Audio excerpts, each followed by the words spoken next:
Welcome to the PA Books Podcast. PA Books is a production of PCN, the Pennsylvania Cable Network.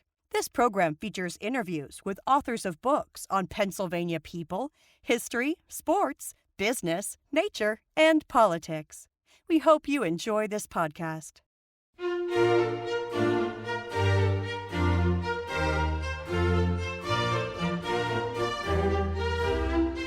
This week on PA Books, Marylynne Pitz and Malt Schneiderman, authors of Kaufmann's.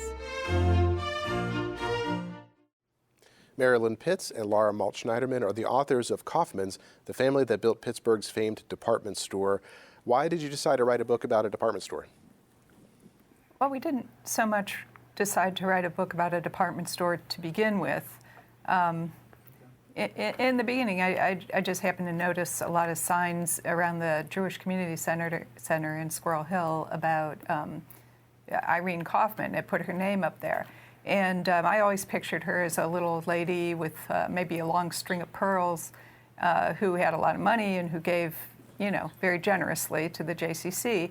And I happened to go to the Squirrel Hill Historical Society where Barbara Burston was talking about one of her books, and she mentioned kind of in passing that this Irene Kaufmann, whose name I was seeing all over, had killed herself at 19.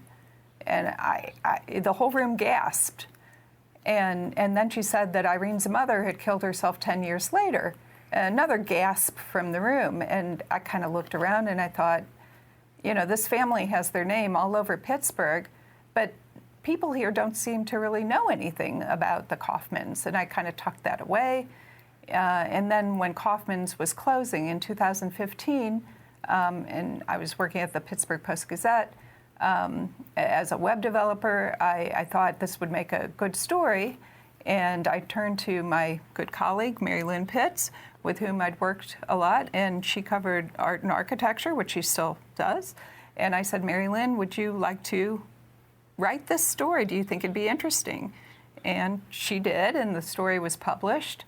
And all of a sudden, our emails blew up, and the comment section blew up. Right. And we looked at the analytics for the page, and it got more page views than the Steelers that day. And if anything gets more page views than the Steelers, you're kind of onto something. Yeah, exactly. And I said, maybe we should pitch this to the University of Pittsburgh Press as a book, and the rest is history. Yeah. So we were writing about a family initially, but of course you can't write about the Kaufmanns without writing about their store. No, absolutely not. How did you divide up the writing? We didn't really. We sat together and we just kind of talked to one another. Yeah, we talked it through. We actually... we wrote in tandem. Yeah, we wrote in tandem. We spent a lot of time sitting at Laura's kitchen table, talking and drinking lots of tea. Drinking lots of coffee. And of course, there's a tremendous amount of research involved because... it's a big family. There were 4 brothers who were the principals of the enterprise, and so it, entailed a lot of intensive research. Are family archives centrally located somewhere? Did you have access to them? Well, the Kaufmann's department store archives are at the Heinz History Center. So Laura and I spent a lot of time there looking through the store archives, looking through images of window displays, and the Kaufmann's had a company newsletter called the Storegram, and that really served as a wonderful sort of guide through the store's history, although there isn't a complete run of it, so there were gaps. But it gave us a lot of feeling and insight into what the atmosphere was like at Kaufmann's. I think the family really tried to foster loyalty and sort of an esprit de corps among its employees, so that people would stay. They would retain their employees. They even had a club called the Standby Club, where if you were a 20-year employee of the store, you had a special pin, and it was a mark of having arrived, honor, I guess, as an employee there. In addition to that, you used to cover the courts. Yes. And so that allowed us to easily go to the courthouse and find court cases that I don't think anybody ever reported on before. No, no. And we went and read almost every article we could find about the Kaufmanns. Yeah. And we also looked further afield, searching for them, putting in FOIA requests for different information. Right. So it was kind of all over the place. There isn't a real central repository of everything about the Kaufmanns. No. So we had to dig pretty deeply. We were able, one thing that was really helpful was that we were able to go to Fallingwater, the house that Edgar Kaufmann and his wife commissioned Frank Lloyd Wright to build, and look through letters that had been written by members of the Kaufmann family, Edgar Kaufmann, his wife Lillian, and their son, Edgar Jr. And that gave us a much better insight, I think, into the relationships between mother and son and father and son, and also between Edgar and Lillian. They would have been the second generation. There were the four brothers, and then there was a second generation that consisted of one of the sons and one of the daughters of the founders who married each other, Edgar and Lillian. You know, one thing that we should point out is that Edgar Kaufmann Sr., Edgar Jonas Kaufmann, married his first cousin, Lillian Kaufmann. And that was not unusual among European Jews in the 19th century and earlier, but it was not permissible in Pennsylvania at the time that they got married in 1909. So they had to take a special train to New York to get married. And of course, the guests who attended the wedding had to take a special train to New York to attend the ceremony and the reception. So my point is that they were related, and Laura discovered something really interesting about sort of what Lillian said to the press when she got there in New York. Yeah, she said, there's no romance related to our getting married. We've known each other all our lives, and there's nothing special, romantic about our wedding unless you consider our taking a special train car up here, if you consider that to be special. So that was it. So really, what we take from that is that this marriage was really sort of engineered to keep the business in the family, so that this was something that we discovered in our research. One of the descendants of the Kaufmanns, Alfred Kaufmann, had given an oral history, and he talked about the intense focus that the four founding brothers had in keeping the business in the family, to the point where, you know, they had two first cousins marry each other, and the bride tells people, well, there's no romance associated with this. So it's a very, you know, it's not what we tend to think of now conventionally when two people get married. Let's go back to the beginning. Where in Germany were they from? They were from Verenheim, Germany, which is not terribly far away, I guess, from Frankfurt, but it means fern home. It's not a large area, but the family had a monopoly on cattle dealing in that part of the world. But their prospects were very limited because of local rules, and because they were Jewish. Their prospects were very limited, and there were some attacks against the Jewish community over the years, and so some of the young people were left for the United States. Yeah. I think one of the things that I think continually, we talk about this now and then, Laura and I, one of the things that we find so amazing is that Jacob Kaufmann was 19 years old when he arrived here, and he immediately began peddling, walking along country roads all over southwestern Pennsylvania, selling ribbons and needles and sewing items that, you know, women homemakers could use to sew their own clothing. And of course, eventually he graduated to having a wagon. But, you know, I can only imagine how difficult this was in an era where there was no such thing as a Sheetz or a Starbucks. I mean, it's, you know, it sort of boggles the mind. He must have walked at least 10, 15 miles a day And this was the foundation of his business, basically. And it was only after doing this for a couple of years that he was able to send for his brother, Isaac, and they peddled together. And then they finally opened a store on the South Side. So talk about sweat equity. That was hard, back-breaking work.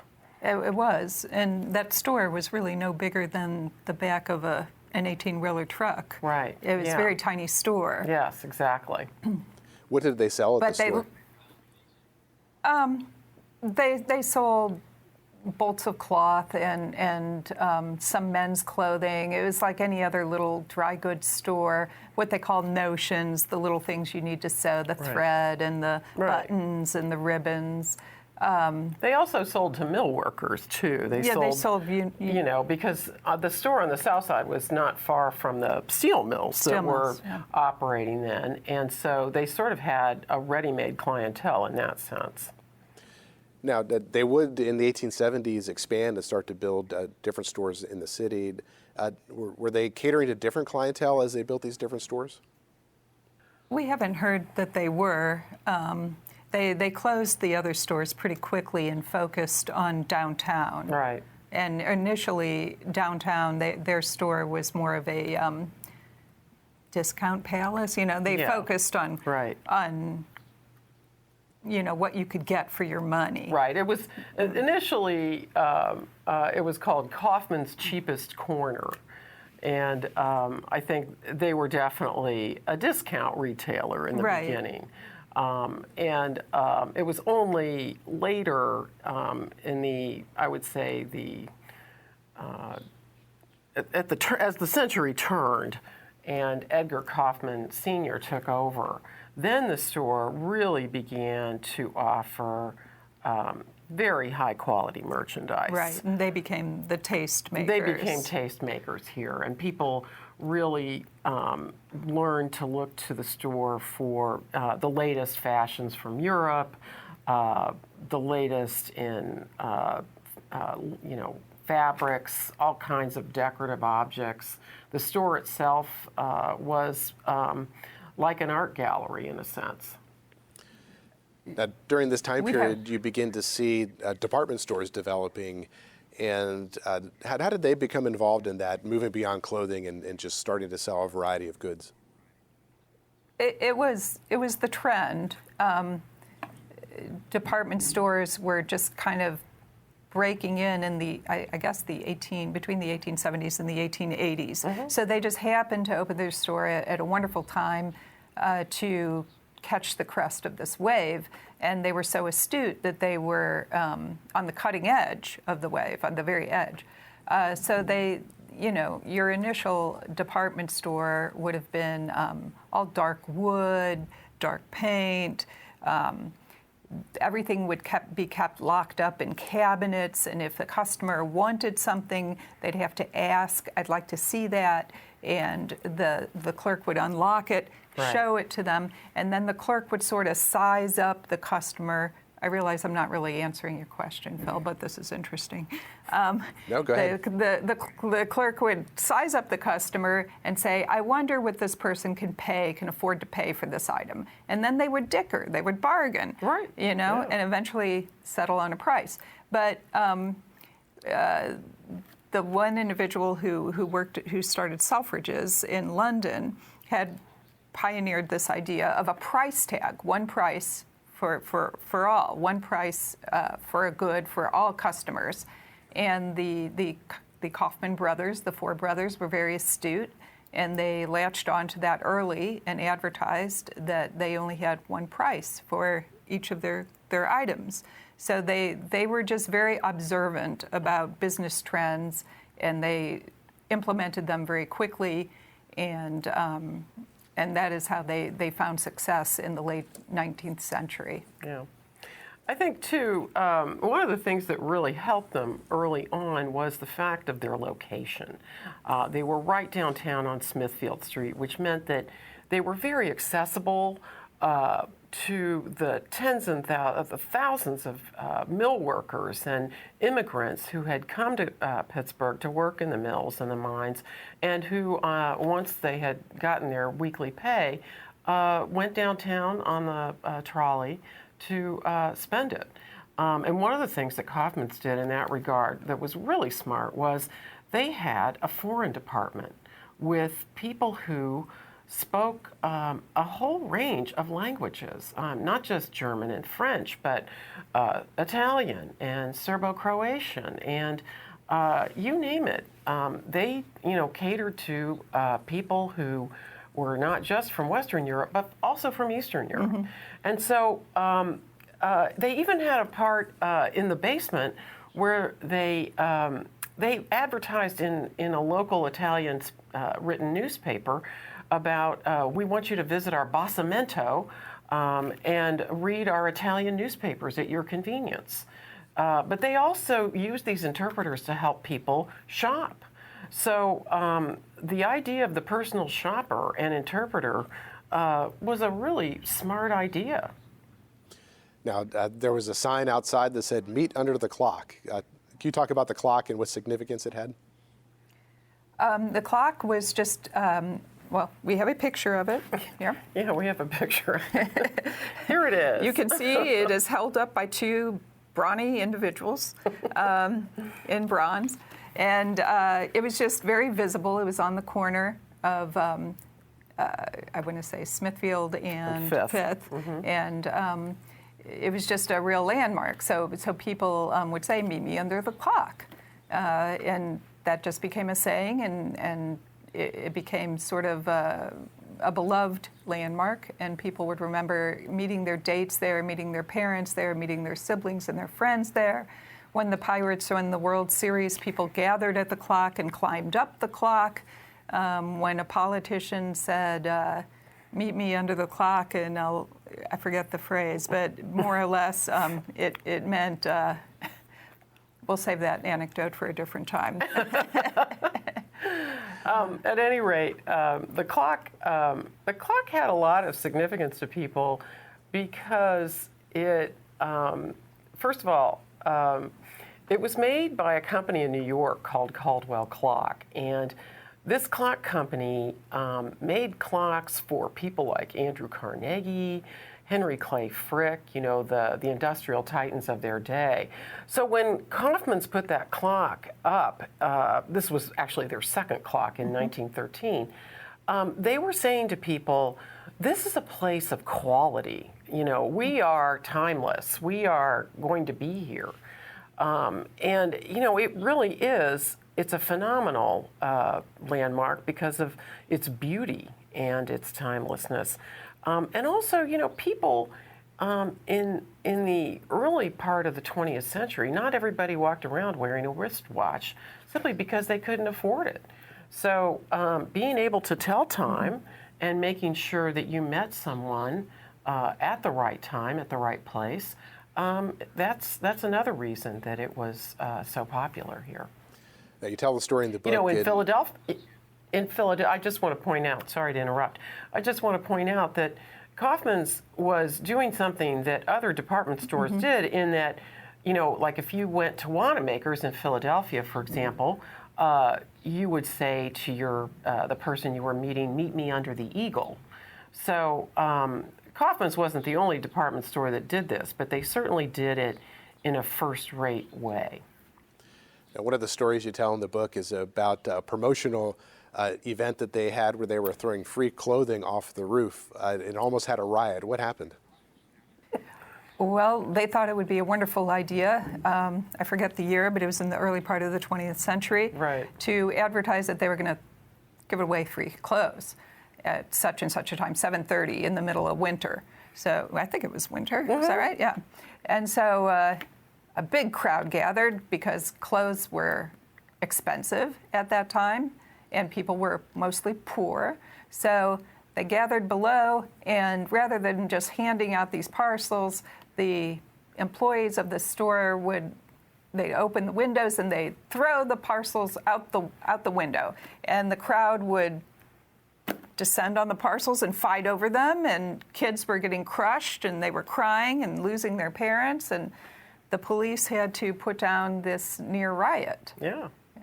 They basically had to stop the promotion in the middle of it. In the middle of it, yeah. So Yeah, it was not their finest hour. The Kaufmanns went from being peddlers to being millionaires during the Gilded Age. Were they living it up like Gilded Age millionaires did? Did they live in mansions? They did. They each had their own mansion. Two of them were in Squirrel Hill along Beacon Street. One was at the corner of Whiteman. One was at the corner of Murdoch. They don't exist anymore. They advertised all the places that they were going on vacations to Sarasota Springs and Paris and Germany. And when they were available at home to accept callers, and they had parties with all kinds of favors for the party goers that were reported in the paper, just like their wealthy Protestant neighbors. And they were listed in the Blue Book, and they lived in all the best places. So, yes, they were living like Gilded Age millionaires. I should add, Phil, that while the home of Morris Kaufmann, which was in Squirrel Hill, no longer stands, the home that Jacob Kaufmann built on the north side is a sort of a beautiful red Richardsonian Romanesque building, and it's still there. It's actually on Brighton Road. It's a big, long structure, and they all had servants. They owned cars back when a lot of Americans did not own cars. So they had really basically climbed to the top in the space of about, I'd say, 25 years. Yes, yeah, very quickly. Mm-hmm. Now, the Kaufmanns also helped establish the Concordia Club. What was that? Well, they were Jewish, so they were not allowed to go to the Duquesne Club and the places where the other Scottish Presbyterians socialized, like Frick and Carnegie. So they had to form their own social club, which they called the Concordia. It started on the north side, and then they moved it to what is now the campus of Pitt. Mm-hmm. Eventually, they didn't have need of it anymore. Yes, they had this club, and initially they blackballed anybody who had a profession that they didn't approve of. Yes, which would include, say, being a pawnbroker, for example. Yeah, they thought that was sort of low rent. Low class. But then they realized they were doing to one another what was being done to them, so yes, they stopped doing that. And that's where you had your weddings and your banquets and your bar and bat mitzvahs. I guess it was just bar mitzvahs then. Right. So. Were they involved in philanthropy? Very involved. You want to talk about some of that? Yeah. That's the thing I think that really is wonderful about how they gave back to the community. We're doing this interview and it's summer, it's July here in Pittsburgh, and actually Laura's son is at Camp Emma Kaufmann, which is down at Cheat Lake in West Virginia. It's near Morgantown, West Virginia. And that was actually funded by the fortune of Isaac Kaufmann, one of the founding brothers. And then they also funded, Henry Kaufmann funded a whole series of outdoor camps for children in the state of New York. That's right. And then of course they were big supporters of the Jewish community. The JCC that we know today in Squirrel Hill was an outgrowth of the charity that they raised from the community and contributed to the community. So then, of course, there's a hospital here in Pittsburgh, Montefiore Hospital, and the School of Nursing was named for Liliane Kaufmann. That's right. So they were extraordinarily generous people. In addition to that, Edgar, later on, was very influential in the shaping of the Point, as it now looks. Yes. And he funded initially the Civic Light Orchestra, our opera. Yeah, now we call it the Pittsburgh CLO. The Pittsburgh CLO. And the building of the Civic Arena. Of course, it doesn't stand anymore, but that was the place where the CLO initially performed. And they built Falling Water, which is arguably, I guess, the most famous house in the country. And it's now been donated, to the Western Pennsylvania Conservancy, so anybody can see it. So they were very involved with philanthropy and both generations, the older generation of immigrants and the second generation. Yeah. They were always giving away things at Christmas to all the children, Right. clothing and candy. They were giving away trees to teach children civic responsibility, to plant the trees and make the place more beautiful. They were just always trying to promote whatever they could with philanthropy, much of which is sort of lost today. Now, you mentioned Irene Kaufmann earlier, and there's something called the Irene Kaufmann Settlement. What is that? Well, the Irene Kaufmann settlement was basically part of a movement of settlement houses in the country. In New York, there was the Henry Street Settlement House, and in Chicago, there was the famous Hull House. Women here in the Jewish community started something called the Columbian School, and out of that grew an effort to educate these waves of immigrants who kept coming to Pittsburgh, to essentially assimilate them, help them to become good American citizens, and also to help them gain their citizenship. So if you were a child growing up in the early 1900s here in Pittsburgh, and you lived in the Hill District, or anywhere for that matter, it didn't matter what your social or economic background was or your race. You could go to the Irene Kaufmann Center, or the Irene Kaufmann Settlement House, and you could be you could learn how to swim. They had acting classes, drawing classes, painting classes. You could learn how to be an American citizen so that you could pass your citizenship test. Children were fed milk from the milk well. A lot of these children came from poor families, and so they weren't all that well nourished. There was a nurse who lived at the settlement house named Anna Heldman, who actually learned how to communicate with people who lived in the Hill District. She learned how to speak Yiddish so that she could speak to many of the mothers and help educate them about the way to care for their children. So the settlement house was really a very holistic approach to helping refugees improve their lives at a very basic level, but it gave them sort of a rung up to achieving their own American dream. Now, with 4 brothers involved in the family business, as the next generation was coming along, how did they decide how to pass it on and keep it in the family? Well, that was a complicated scenario for this family. I'm going to let Laura tell that one. well, it was both easy and not so easy. There are 4 brothers, and the oldest brother had 5 sons. So you would think perhaps there would be some disagreement over which of those 5, or perhaps those 5 and the sons of one of the other brothers. But what happened was the oldest brother died first. And under an agreement that the 4 of them had made, when one brother died, the other 3 would buy out his share from his heirs. And when they tried to do that, the oldest brother's widow was very unhappy. She said, "You aren't paying me what you're supposed to pay me. You're shorting me." And she sued them, and she lost. And as a result, that whole family was very discontented, and they left the store, and they started their own store, I want to say 2 blocks down the road, to compete with Kaufmann's head-to-head. So they were obviously not in the running to take over Kaufmann's once the remaining 3 brothers died. Of the next generation, Irene was gone already.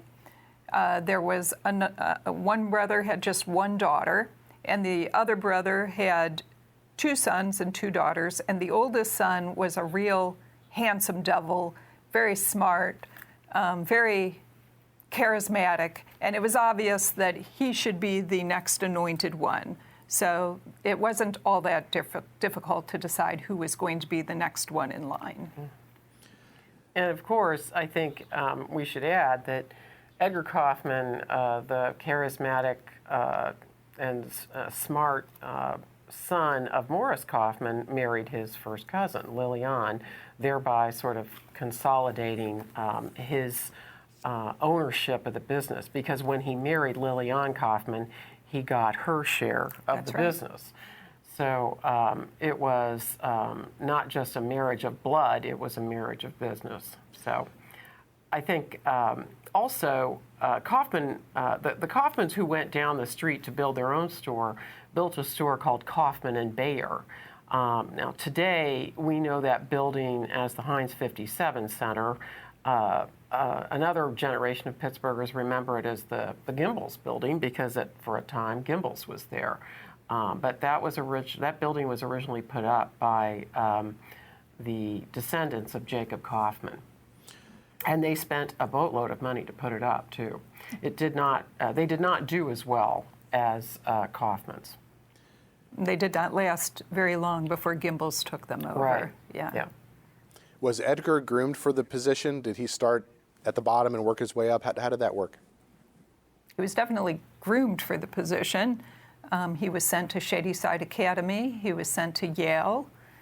He worked for a time in Connellsville. Mm-hmm. He also did time. He also had Mm-hmm. He also spent time in Europe working at two excellent department stores. One is called Karstadt's in Germany, and actually for a time he did work at Marshall Field's in Chicago.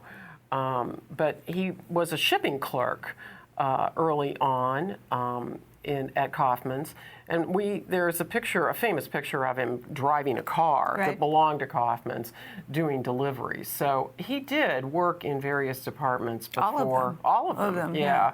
Before he took over the leadership of the store. So he was very well groomed, I think, for the position. Now, the family seemed to care a lot about the design of the store and the value of interior design. What did that mean to them?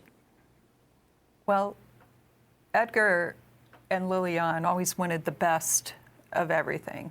Yes. And when they redesigned the store in 1930, they wanted it to be no expense spared.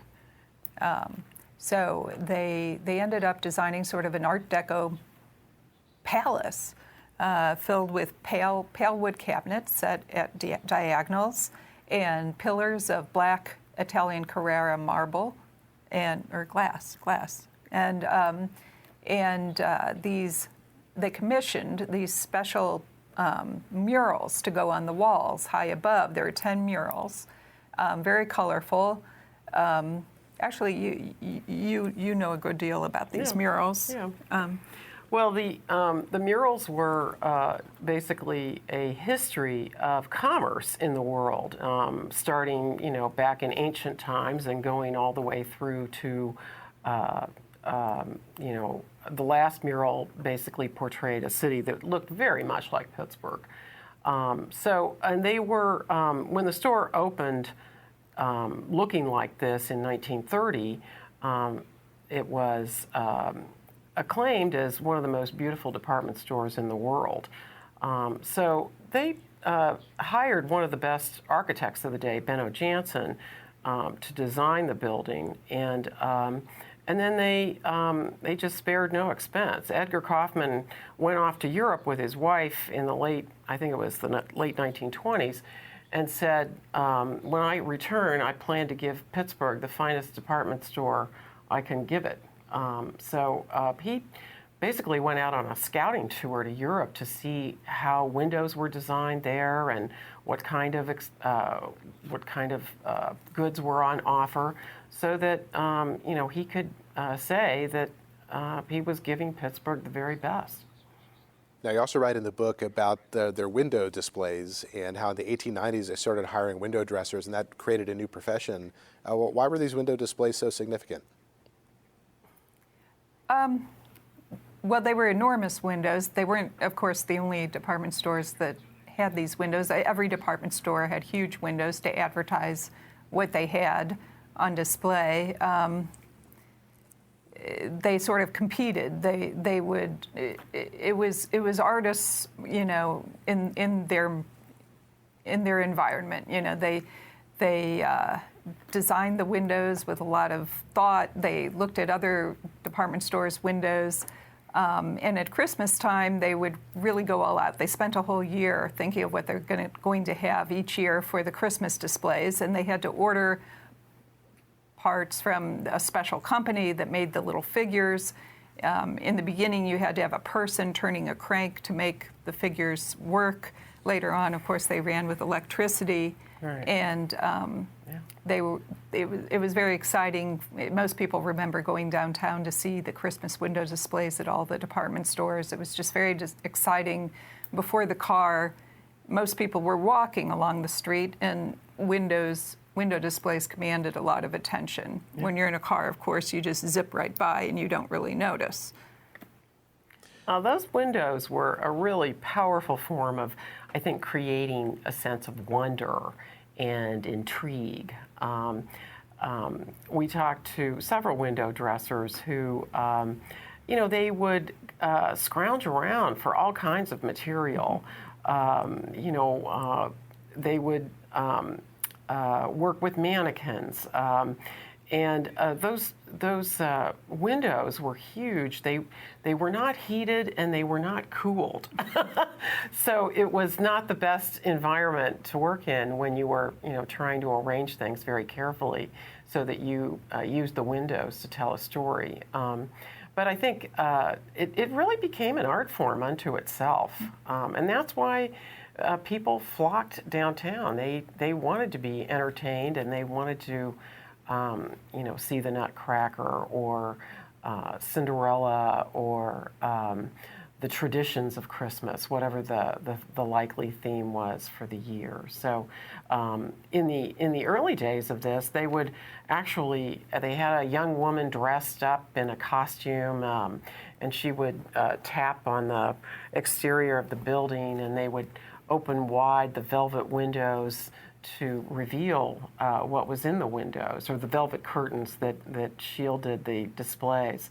So it was, there was a lot of drama associated with it. And I think it was very smart on their part. It was smart marketing. Now, in the 1920s, which you describe as the golden age of the department store, it seems like it was the kind of place where it had restaurants and all kinds of different features. If you walked in there and spent hours, what would you be doing? What would you see? It might be closer to say, what wouldn't you see? What couldn't you do? Right. There were all kinds of restaurants, from high-end taste to just a light lunch, or just standing and eating a hot dog, or just getting a piece of candy. There were bargains in the basement. There were appliances you could buy. You could buy radios. You could buy televisions. You could buy clothing that was fancy, clothing that was not so fancy. You could buy house dresses. You could buy watches. You could get your watch repaired. You could go to a travel agency. You could buy books. You could buy toys. You could buy furniture. They had a whole furniture department. You could take a look at what kinds of houses they were probably going to have in the future. On the roof, they had displays of futuristic houses.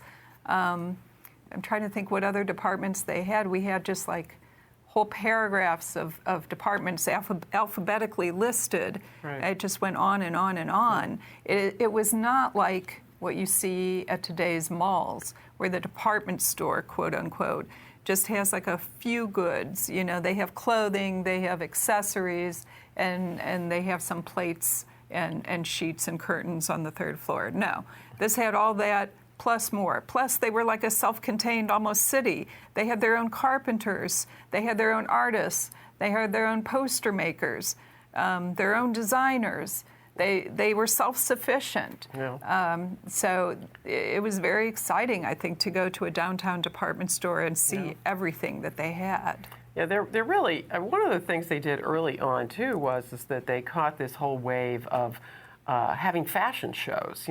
Kaufmann's had an auditorium, and they started on putting fashion shows, I think, as early as maybe 1918.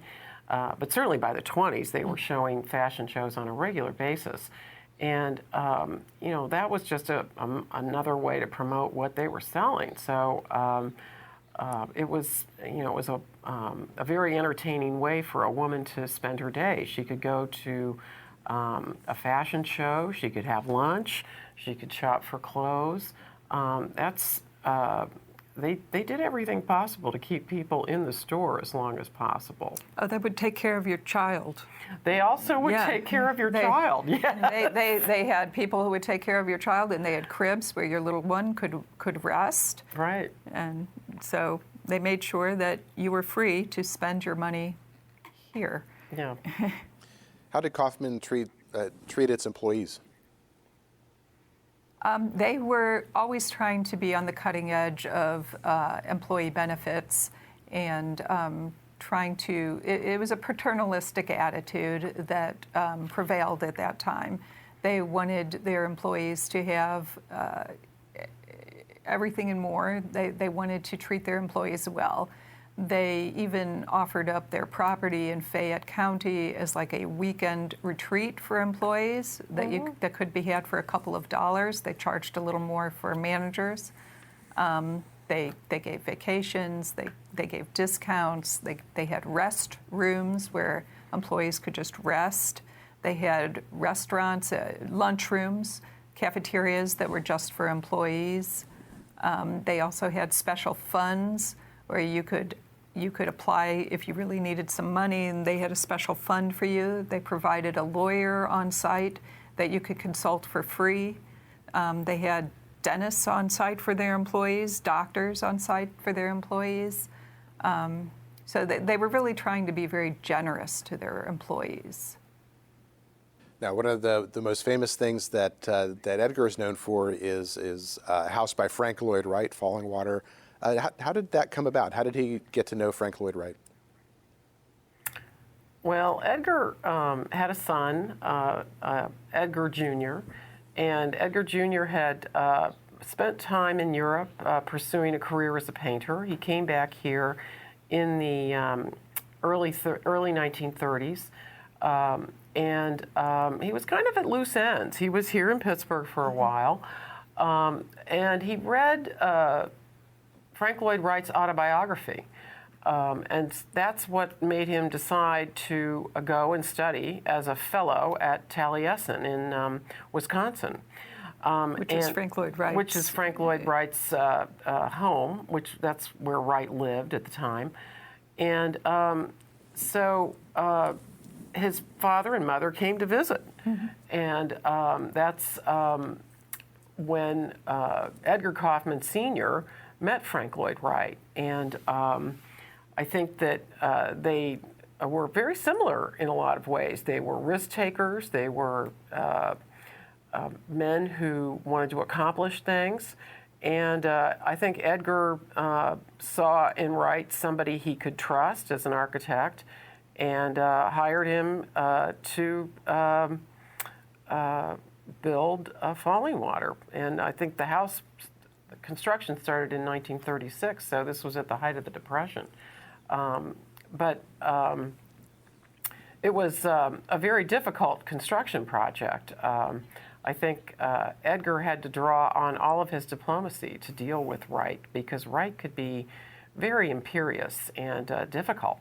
But I think what, the great thing is that they took that risk, and now, Western Pennsylvania is the home of arguably one of the most famous houses in the world. And its architecture, it's a very dramatic looking house where it looks as though the waterfall of Bear Run is actually coming out of the house, which has unsupported, what they call cantilevered balconies that extend out over the stream. They look like they're unsupported at any rate. Right. And it seems to be part of the environment of the mountain and the stream. So it's a dramatic looking house that really incorporates nature into its design.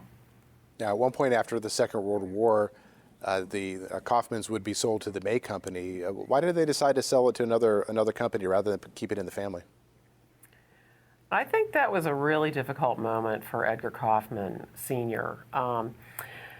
Edgar Kaufmann relied on his brother-in-law, I.D. Wolfe, for running the daily business of the store, but he also he could have turned the store over to ID, or he could have turned the store over to another Kaufmann family member named John Wolfe. And in the end, he decided he didn't want to have to make that choice. He didn't want to have to choose between two family members. So he sold the store to the May Company in 1946, but retained the role as president, which allowed him to still have sort of a civic platform, if you will, and a role as a civic leader in Pittsburgh. But I think the store lost a lot when it became part of a larger corporate entity. I think Laura and I have talked about this many times, and I think probably the best part of the store's years were from like maybe 1900 to 1946. And while there was still a lot of fun and a lot of great merchandise that came around from 46 to the 80s, I think, the best years were when Edgar and Lillian were in charge, because they were tastemakers and they really strove to give their customers the very best. Now, in the years after the Second World War, America was becoming more suburbanized as people moved outside of cities. How did that affect a store that was centered in the downtown of Pittsburgh? Well, the family, the remaining family members and the old-timers did not want to move into malls. They saw themselves as kind of a self-contained mall. Mm-hmm. Uh-huh. So Yep. they initially built self-contained stores in Monroeville and in Mount Lebanon. The Galleria is the former Kaufmann store. Yep. And it took them a long time to accept that there was just so much foot traffic in malls that they had best just open up as an anchor within the malls. So they came to that a little bit late. They ended up buying 3 Gimbels properties that were in the malls and that were being closed. So they refurbished these former Gimbels locations as Kaufmann locations. I think that one of the reasons that maybe the Kaufmanns weren't so quick to, Joseph Horn Company, which was one of their big competitors, went out and had a suburban store, I think, as early as the mid-1940s. I think that's when they opened their first suburban store.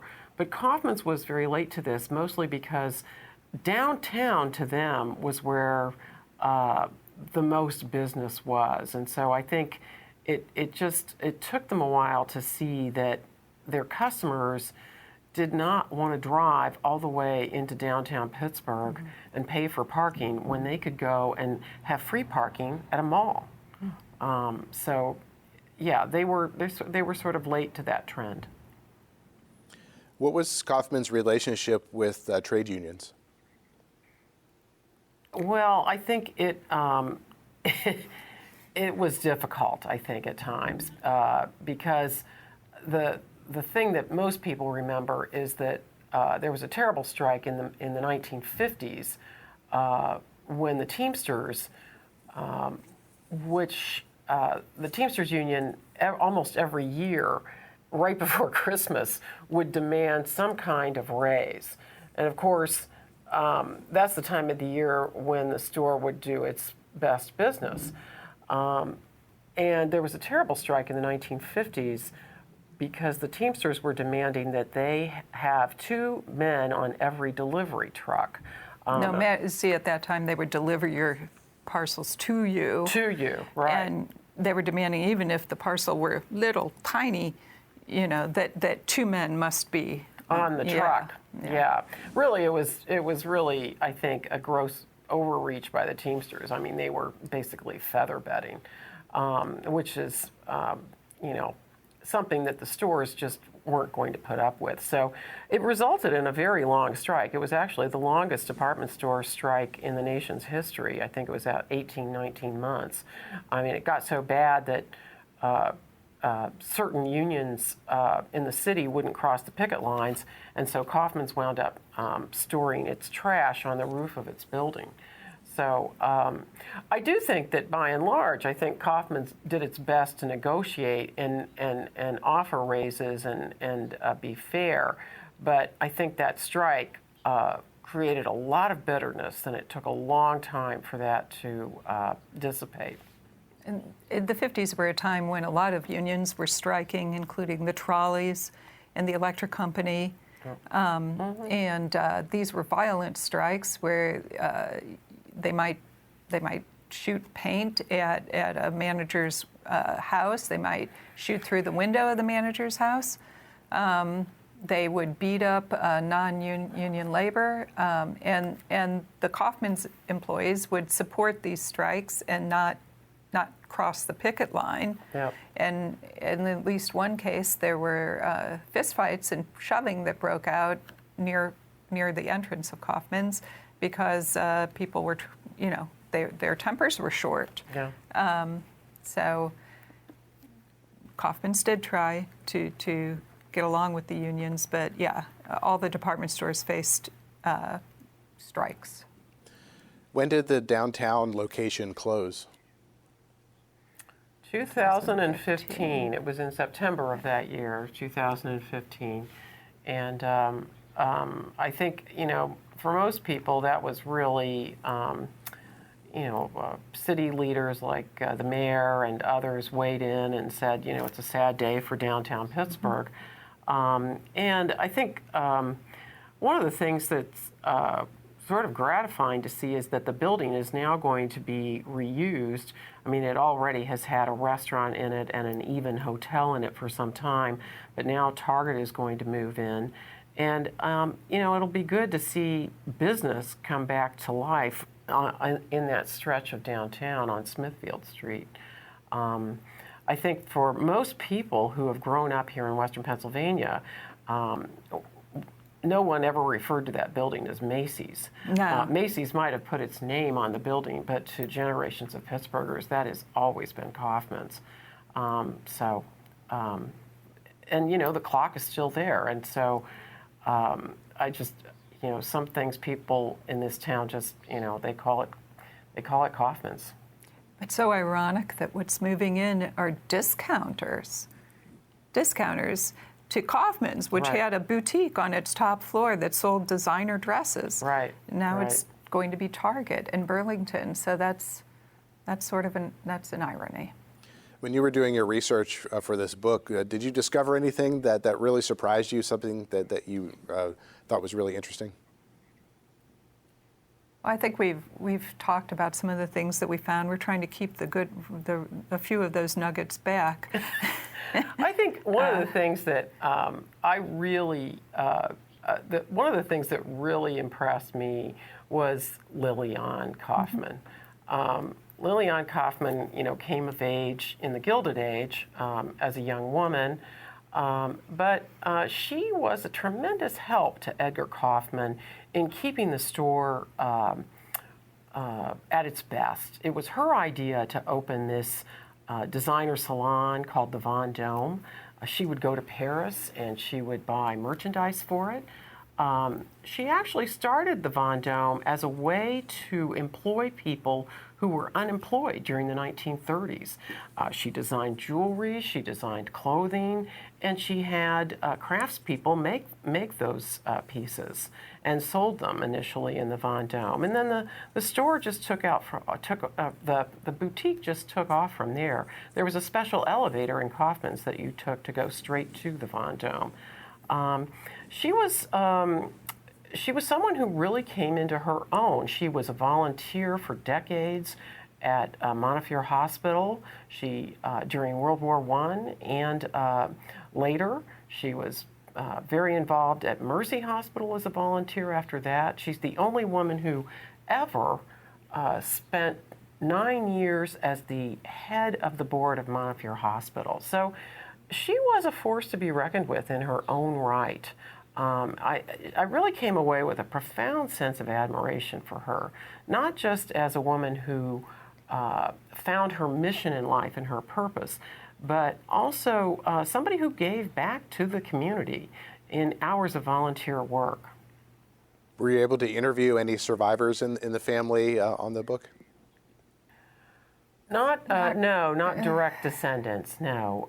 But we were able to make use of oral histories that we found at the Heinz History Center, as well as family letters.